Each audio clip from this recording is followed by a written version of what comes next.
En este vídeo vamos a tratar de explicar qué es la teleportación cuántica.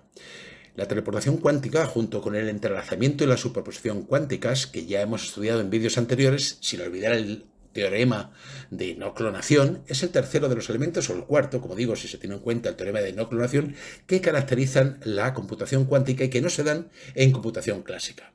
A estas alturas, con los vídeos que estamos estudiando, es posible que a alguno de vosotros pues, no les sorprenda mucho esto de la teleportación cuántica. A mí me sigue pareciendo apasionante y sorprendente, pero en todo caso conviene aclarar el concepto, pues en muchas ocasiones se dan explicaciones y se hacen referencia a él que están muy alejadas de lo que de verdad es. Antes de adentrarnos en este apasionante concepto, vamos a ver 3 diapositivas que resumen lo estudiado en el vídeo anterior en relación con el entrelazamiento cuántico y con las bases de Bell para 2 qubits. Hecho esto, la teleportación cuántica la vamos a explicar con un ejemplo de un circuito para 2 qubits y que en todo caso podréis simular en el simulador cuántico de IBM en su página web quantum.cloud.ibm.com, que ya he referenciado en varias ocasiones. Espero que lo disfrutéis. Veíamos un circuito para generar los estados o bases de Bell para 2 qubits, A y B, que estaba formado por una puerta de Hadamard para la rama superior, para aplicar el qubit A, el primero de los 2 qubits que forman los 2 qubits, y una puerta CNOT al cual vamos a aplicar el qubit B, controlado, eso sí, o bajo control del resultado de la puerta de Hadamard. El resultado de la puerta de Hadamard depende de si A es un qubit 0 o es un qubit 1.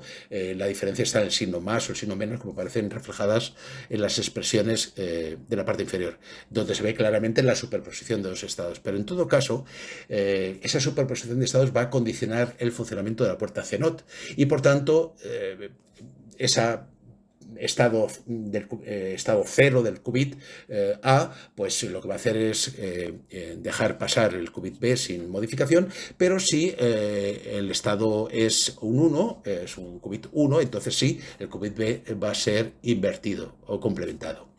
Esto lo reflejamos aquí en esta figura, donde ha resumido las 4 posibilidades para 2 qubits A y B, 0, 0, 0, 1, 1, 0 y 1, 1, donde cuando el qubit A vale 0, que son las 2 primeras ecuaciones, vemos que las 2 expresiones que he marcado en azul son resultado de aplicar la puerta de Hadamard a ese qubit 0 y por tanto el signo es más, el signo es positivo, y si el qubit A vale un 1, ese signo es negativo. Por lo demás, lo que me está diciendo es que al aplicar la puerta de Hadamard, obviamente el qubit B no se modifica, solo afecta el qubit A. Ahora bien, cuando aplicamos la puerta CNOT, ahora sí vamos a modificar o no el qubit B dependiendo del resultado de la puerta de Hadamard. De tal manera, por ejemplo, en la primera ecuación, el primer término, como el qubit A el primer término tiene un 0, el qubit B no se modifica y aparece, como veis, igual, el qubit 0, 0.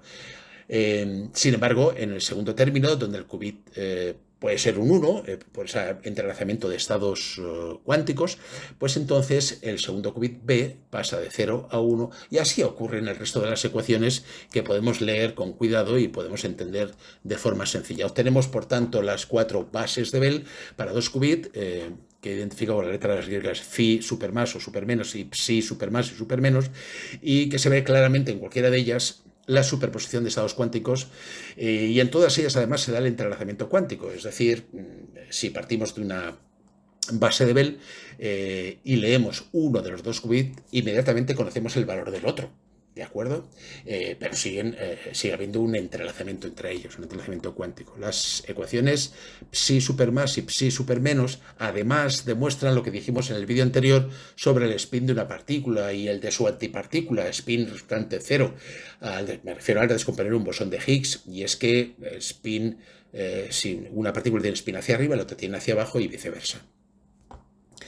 Bien, pero ¿qué es la teleportación cuántica? Bueno, vamos a decir lo que no es. No es convertir materia en energía, transmitirla y luego convertirla de nuevo en materia, como en Star Trek. Esto no es ciencia ficción. Por cierto, bueno, Star Trek naturalmente es una estupenda serie que empezó en los años 60 del siglo XX. Es una serie muy buena. No se produce, la teleportación cuántica no se produce por agujeros de gusano, término y descripción debido a Einstein y a Rosen en el espacio-tiempo. No, esto no son agujeros de gusano. Y tampoco, y por supuesto, no es magia. Esto es ciencia, aunque nos encante el mundo de Harry Potter, claro. Entonces, ¿qué es teleportación cuántica? No hay que olvidar que es una consecuencia práctica de las partículas en general, también entre fotones, entrelazados cuánticamente. Tienen que estar entrelazados, por eso vamos a hacer un ejemplo con 2 qubits, y por eso es muy importante entender las bases de Bell que hemos comentado, repasado al principio del vídeo. Una definición más o menos formal de qué es teleportación cuántica sería algo así como el proceso por el cual se transmite un qubit, su estado, de una posición a otra que está físicamente alejada, en el que hay otro qubit entrelazado con el anterior, haciendo uso de un canal clásico de transmisión de información. Y aquí está la clave. Hay que hacer uso, sí o sí, de un canal clásico de transmisión de la información. Y por tanto, la información no puede viajar más rápido que la velocidad de la luz. En el mundo clásico esto no es posible. Bien, vamos a empezar con el ejemplo diciendo que son 2 qubits y vamos a tener 2 ingenieros españoles, Alicia y Roberto, que están a una cierta distancia, pero que comparten un mismo EPR o estado cuántico entrelazado de 2 qubits. Por ejemplo, phi supermás, que veíamos anteriormente, como tenéis en la parte inferior izquierda de la figura, donde el qubit de Alicia sería epsilon sub a y el qubit de Roberto sería epsilon sub r. Alicia tiene un tercer qubit, que es psi, que está marcado en rojo, que quiere enviar a Roberto.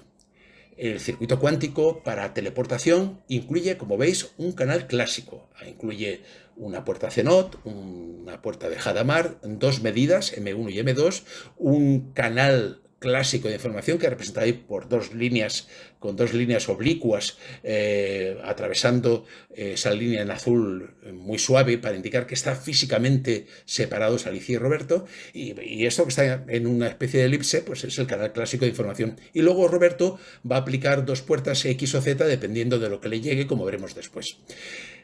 Por tanto, en la figura M1 y M2 son 2 procesos de medida, hacen colapsar las funciones de onda y proporcionan bits clásicos, como se verá un poco más adelante, que es lo que vamos a enviar a Roberto. Inicialmente, ambos ingenieros estaban en el mismo laboratorio, cada uno de ellos tenía un qubit epsilon sub a y epsilon sub r y prepararon un estado cuántico entrelazado que era phi supermás, como decíamos al principio. Después, cada uno con su qubit se separa en una distancia determinada, ya con los qubits en dicho estado cuántico entrelazado. El tercer qubit que tiene Alicia, psi, está en un estado desconocido para ambos. Incluso podría estar entrelazado con otro más. El caso es que Alicia quiere enviar el qubit psi a Roberto. En realidad, enviar aquí significa que queremos que Roberto tenga un qubit en el mismo estado que psi, incluso con la misma correlación que tuviera psi inicialmente. Es como si físicamente Alicia le entregara el qubit psi a Roberto, pero esto no es posible hacerlo con un canal cuántico. Pero sí es posible usar un canal clásico de información. Pero ojo, no para enviar información cuántica. Si pudiéramos enviar información cuántica, podría haber un tercer ingeniero que recibiera una copia de psi, igual que Roberto, pero eso significaría que se ha clonado el qubit, lo cual sabemos que no es posible por el principio de no clonación. Vamos con el ejemplo. Para ello vamos a explicar el protocolo y luego vamos a hacer el análisis numérico de lo que está ocurriendo. En primer lugar, Alicia quiere mandar, como decíamos, el qubit psi formado por alfa, por qubit 0, qubit 1, multiplicado por alfa y beta respectivamente, pero del cual ella no conoce ni alfa ni beta, y Roberto tampoco. Es decir, Alicia desconoce el estado de psi. Alicia solo puede comunicarse con Roberto por el canal clásico de información, como digo, como decíamos, y que está ahí marcado con una especie de elipse, para enviar bits clásicos. Y bueno, este es el planteamiento. Por lo demás, cada uno tiene su parte de EPR, epsilon sub a y epsilon sub r, están físicamente separados. Por si a alguien se le ha ocurrido, Alicia no puede medir psi para conocerlo, pues la función de onda colapsa y lo destruye y ya no puede hacer nada con él. No puede enviarse, no puede hacer ninguna manipulación para comunicárselo a Roberto. Alicia tampoco puede medir psi. Con información clásica, pues necesitaría una cantidad infinita, ya que psi tiene valores, tiene infinitos valores en un espacio continuo. 4. Ahora bien, utilizamos una puerta CNOT, donde psi es el qubit de control de epsilon sub a, que es la mitad CPR de Alicia.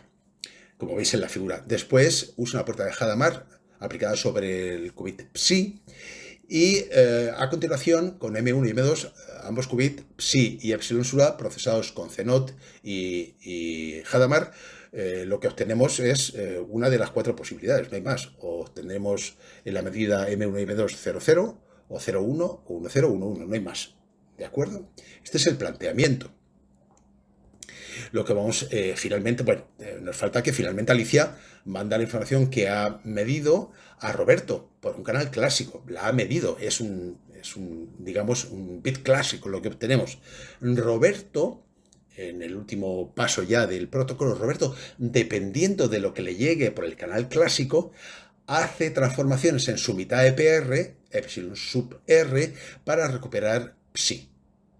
Vamos a ver cómo es esto. Vamos a verlo haciendo números y haciendo un análisis numérico de todo ello.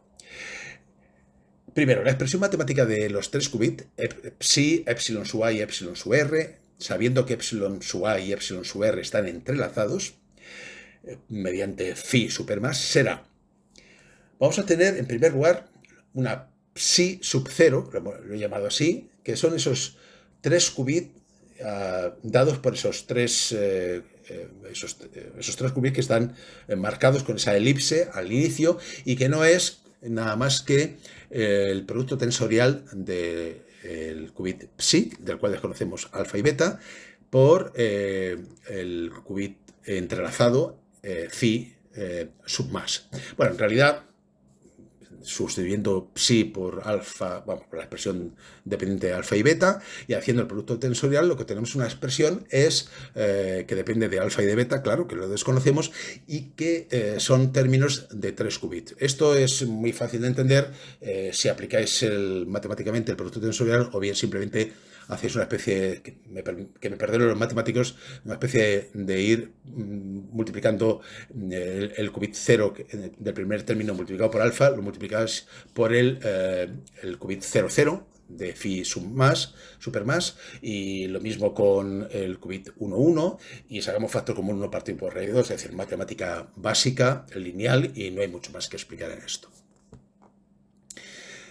Bien, ahora lo que sucede es que llegamos a la puerta de Hadamard, y en la puerta de Hadamard lo que introducimos es el primero de los 3 qubits de cada término de los que aparecen ahí, ¿de acuerdo? Y ese primer término es el que ha hecho de qubit de control para la puerta CNOT. Fijaos, he marcado en rojo los bits de control para la puerta CNOT, y he marcado en verde aquellos qubits que cambian. Es decir, el epsilon sub A cambiará si en ese momento, por la línea de arriba, por psi, llega a un 1, pero no cambiará si es un 0. Así que los 2 primeros términos, lo que sucede es que no cambian, y el segundo, los 2 términos de la derecha, que están multiplicados por beta, ese segundo qubit cambia, y cambia porque el primero, que está en rojo, es un 1. ¿De acuerdo? Bueno, a esa función de 3 qubits lo hemos llamado psi sub 1. Como se ve, hay 2 términos multiplicados por alfa y 2 términos multiplicados por beta. Están marcados en rojo, insisto, que se van a introducir en la puerta de Hadamard, los que vamos a introducir en la puerta de Hadamard, y ya sabemos que produce 2 términos entrelazados multiplicados por 1 partido por raíz 2. Es decir, esto es lo que le va a llegar a la puerta de Hadamard, es precisamente esos bits que me han servido de control y que ahora van a atravesar la puerta de Hadamard. Los otros 2 no. Los otros 2 qubits no van a atravesar la puerta de Hadamard. Por tanto, ahora tenemos 4 términos multiplicados por alfa, 4 términos multiplicados por beta, y todo ello ahora multiplicado por 1 por raíz de 2. Es simplemente aplicar la puerta de Hadamard al primer qubit, y claro, lógicamente pues todo se empieza a complicar, aunque sigue siendo una álgebra lineal y es fácil de demostrar el psi sub 2, que es lo que tenemos justo antes de la medida. He dejado en rojo, naturalmente, los qubits obtenidos con la puerta de Hadamard anteriormente, para que entendáis perfectamente cómo he llegado a esta expresión. Bien, y finalmente Si sacamos en esa expresión anterior factor común en cada término, los qubits 00, 01, 10 y 11, y se hacen las medidas M1 y M2, lo que sucede es lo siguiente. Si las medidas las hace Alicia, si medimos 00, Roberto obtendría, tal cual aparece en la expresión, alfa por el ket 0 más beta por el ket 1.